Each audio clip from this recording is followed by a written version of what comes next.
Virtually everyone important in my life, my family, my teachers, my girlfriend, wanted me to be a doctor. Over time, their dreams became my dreams. They convinced me I should be a doctor. But as hard as I tried, I couldn't do it.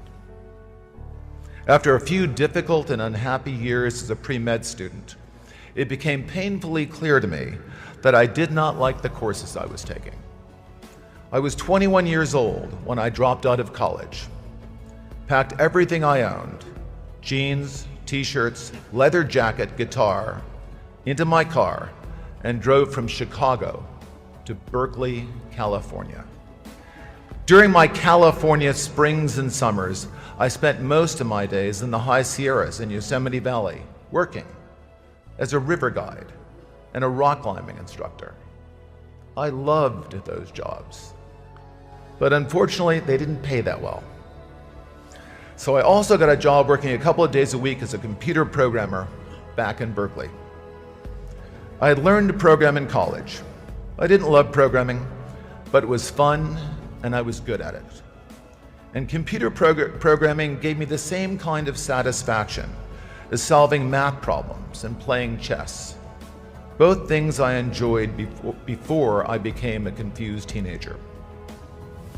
At this point in my life, I thought I was making real progress on my journey of self-discovery. I had found a cause. I had a couple of jobs that I loved, and one that was fun and paid the bills. I was pretty happy with my life. My wife was not. What she saw was a college dropout who spent too much time in the mountains doing foolish things. She wanted me to work full-time as a computer programmer or go back to college and finish my degree. We compromised, sort of. I started taking classes at UC Berkeley. I took several classes, but the only one I can remember was a sailing class taught at Berkeley Marina. When my class was over, I wanted to buy a sailboat. My wife said this was the single stupidest idea she had ever heard in her entire life. She accused me of being irresponsible, and she told me I lacked ambition. She kicked me out, and then she divorced me. This was a pivotal moment in my life. Once again, I was unable to live up to the expectations of others. But this time, I was not disappointed in myself for failing to be the person they thought I should be. Their dreams and my dreams were different. I would never confuse the two of them again. Throughout my 20s, I continued experimenting, trying different things, racing bikes and boats and constantly changing jobs. It didn't take me long to discover that the most interesting and rewarding programming jobs were found at a cluster of companies located south of Stanford University and north of San Jose. Silicon Valley was in its infancy. I was still in my 20s when I went to work for my first Silicon Valley startup. I liked my work most of the time, but I didn't love it.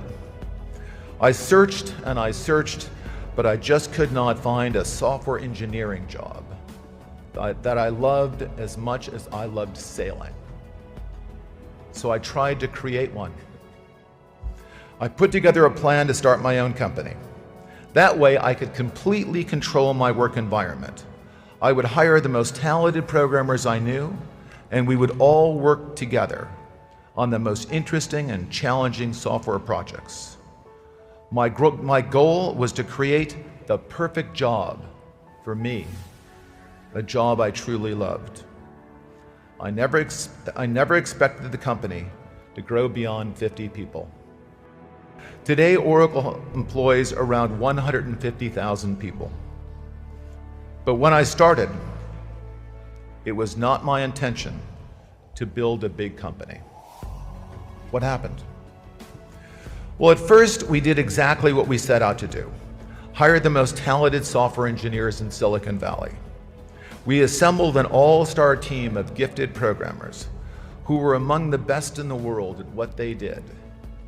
That team, plus one crazy idea, gave birth to a giant company. I call it a crazy idea because at the time, everyone told me it was a crazy idea. The idea was to build the world's first relational database.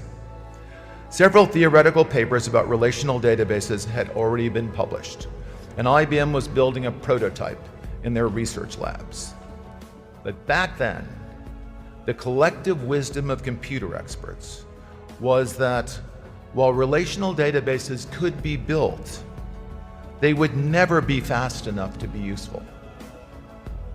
I thought all those so-called computer experts were wrong. And when you start telling people that all the experts are wrong, at first they call you arrogant, and then they say you're crazy.